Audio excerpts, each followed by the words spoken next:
My name is Lindsay Bird, and for the last decade, I was one of the founding teachers, the coordinator, and the social science instructor in the Language Institute at Davis High School and Modesto City Schools. I did leave that job last May, and am now doing consulting and policy work for English Learner Pathways.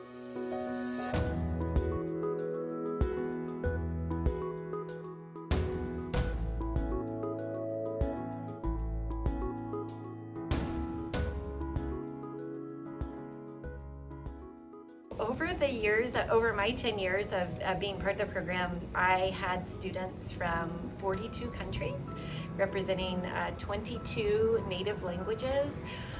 We had students from literally all over the world. The importance of having the program part of a comprehensive high school, because they weren't isolated, they weren't segregated, they were playing soccer, they were accessing the mainstream classes, they were able to join clubs, they were not only accepted and welcomed culturally speaking, but I would make a strong argument that their presence on the campus taught their native born peers just as much as they were learning. The program itself was very kind of like a community.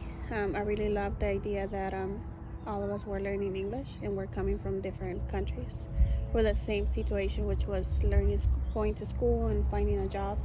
So that was something that we had in common, even though we spoke different languages that unite us together. The benefits that we had is that, for example, that I was coming from Mexico and I didn't know English at all. It helped me to finish high school, and I had the support for translators and teachers that knew about me from the beginning, and it wasn't like I was going to a classroom already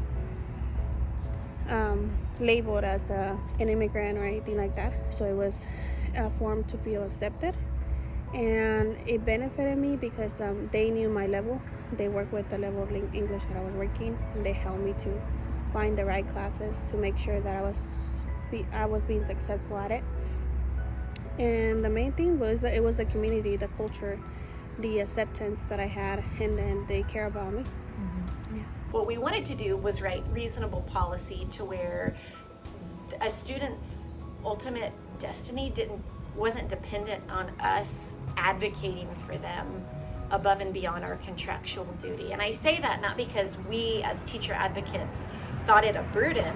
It was that if we were to leave, we felt that the weight of the program, not only did the program and what exist in our minds and not on paper, but because it didn't exist on paper, if we were to physically leave the program, then so would the opportunity that we had created. So that was our big push to immortalize it on paper. La decisión la tomé por venir a buscar un mejor futuro para mis papás y para mis hermanos, y porque en mi país está como muy fuerte la delincuencia con las pandillas.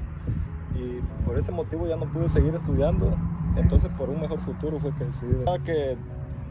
Que hay muchos que estábamos en el programa y estamos siendo beneficiados, pero ya cuando se acabó, ya como quien dice, se acabaron las oportunidades. Ahora se terminó porque ya no hubo como apoyo de parte del distrito, y pues para mí fuera bueno que existan esos programas, porque así como los inmigrantes que venimos y a echarle ganas, y que yo me sentí que no los quisieron dar el apoyo, y por eso más ya no quise seguir estudiando. Sentí que no teníamos apoyo por ser inmigrantes. At the end of the program, a principal was placed who, for unbeknownst reasons, decided that everything that we had done was against her opinion as to what was appropriate, even though we had success stories and data to justify it, and just started to slowly unravel everything we'd done. And then it just very much became a battle of political wills.